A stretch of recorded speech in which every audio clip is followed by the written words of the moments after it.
அமெரிக்காவுல ஒரு பையன் தன்னோட பாட்டி வீட்டுக்கு நடந்து போறான். அப்படி நடந்து போறப்போ அவனுக்கு லேசா மயக்கம் வருது.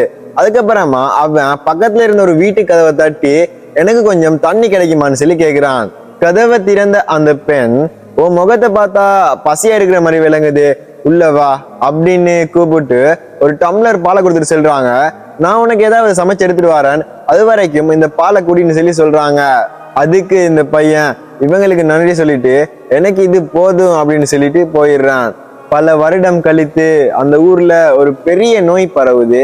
அப்போ அந்த நோயை குணப்படுத்துறதுக்காக வேண்டி நிறைய பேர் ஹாஸ்பிட்டலுக்கு வராங்க. அங்க அந்த நோய் முத்தி போன ஒரு பெண்ணும் சிகிச்சைக்காக வேண்டி வராங்க.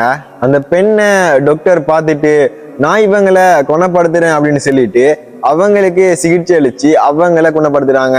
அதுக்கப்புறமா அந்த பெண் ஹாஸ்பிட்டல்ல இருந்து டிஸ்சார்ஜ் ஆகுற நாள் நம்ம எப்படி இந்த மருத்துவ செலவு எல்லாமே கட்ட போறோம்னு சொல்லிட்டு தலையை பிச்சுட்டு யோசிச்சுட்டு இருக்காங்க. அப்போ இவங்க கிட்ட பில்லும் வருது. அந்த பில்ல என்ன எழுதிருந்துச்சு தெரியுமா?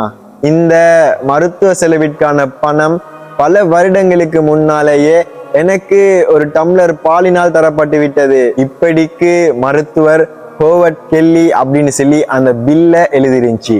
ஸோ இந்த ஸ்டோரி மூலமா நான் என்ன சொல்ல வரேன்னா, நீங்க எதை கொடுக்குறீங்களோ, அதாவது நீங்க கொடுக்குற தர்மம் இருக்கு இல்லையா, அது என்னைக்குமே வீணா போகாது. உங்களுக்குன்னு ஒரு கஷ்டம்னு வரும்போது உங்களுக்கு பல மடங்கா அந்த தர்மம் ஹெல்ப் பண்ணுங்கிறத இந்த கதை தெளிவா அழகா சொல்லுது.